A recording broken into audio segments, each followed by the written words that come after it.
My name is Malik Jaff. I was born in Toledo, Ohio. I go to school without walls and I'm currently 15. The mosque was originally a corner store and was donated to charity to be turned into a mosque. My dad got a job offer while we were living in Toledo, Ohio, where I was born, and because of the job offer, me, my siblings, and my parents moved to Rochester, where my dad could take his position as imam in the mosque. After the devastating attack on the World Trade Centers on September 11, 2001, the country was shaken. The country was devastated by the loss of the men and women that died that day. After that day, the political climate and the social dynamic of the United States changed negatively towards the Muslims.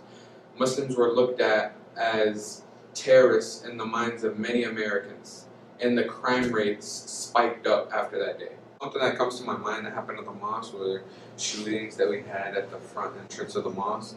Now that we repaired the mosque, like the whole front of the mosque, we repaired the door too, but we had like a couple shots at it. I remember like 3 on the door, and then actually like a couple months ago, it was recent, but our friend was leaving a mosque after a morning prayer and he got jumped and robbed.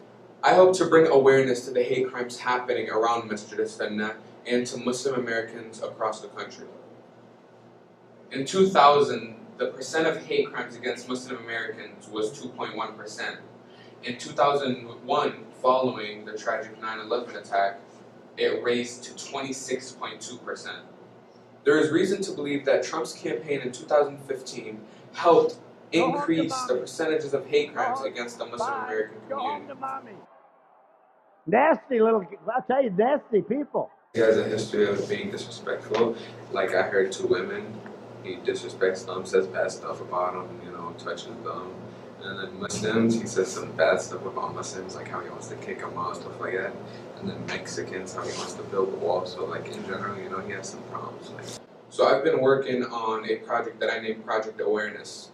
This project that I've been working on is a project to raise awareness for the hate crimes happening in and around Masjid As-Sunnah, my local mosque, and around mosques in the Greater Rochester area. The GIS Scholars have a culture that supports social justice and community action, so it's a perfect fit to collaborate on Project Awareness. Survey 123 is a survey application that I used during my project. Charlie Fitzpatrick is the head of K-12 education for the nation for the biggest GIS company in the world, ESRI.